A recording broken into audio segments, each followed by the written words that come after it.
মোৰ অন্য এটি ভিডিঅ'লৈ আপোনালোকক স্বাগতম জনাইছোঁ। আৰু এয়া কালি গধূলি আহিছিল আমাৰ মাহীহঁত আৰু মাহী ছোৱালীজনীৰ ল'ৰা। এয়া আমাৰ ককায়েক ভনীয়েক নীৰ আৰু নিয়ম।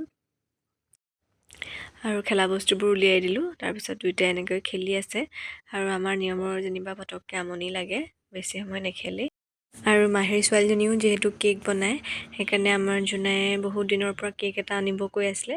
সেইকাৰণে তাইৰ কাৰণে এয়া কেক লৈ আহিছিলে। আৰু নিয়মৰ খুব ফূৰ্তি, তাই কেক খুব ভাল পায়। সেইকাৰণে মানে ক'বই নোৱাৰে, দিনতো নুশুলে সেইকাৰণে কেক আনিব বুলি। আৰু এয়া তাইক মানে কেকটো অকলে কাটিবলৈ দিব লাগে, সেইকাৰণে অকণমান অকলে কাটিছে। আৰু এইটো কেকটো আনিছে মানে জোনাৰ বাৰ্থডে আকৌ নহয় দেই, তাইলৈ মানে তাই খুব খাব মন গৈ আছিলে, সেইকাৰণে তাই মাহীৰ ছোৱালীজনীয়ে এনেকৈ বনাই লৈ আহিছিলে। আৰু এইফালে নীৰ আৰু নিয়মক দুইটাকে আৰ্ট কৰিবলৈ দি থৈছিলোঁ। আৰু আমাৰ এয়া পূৰা কথা ওলাইছে সকলোৰে। আৰু সিমানেই আছিল আজিৰ ভিডিঅ'টো। যদি ভিডিঅ'টো চাই ভাল পায় লাইক কমেণ্ট কৰিব। আজিলৈ বাই বাই।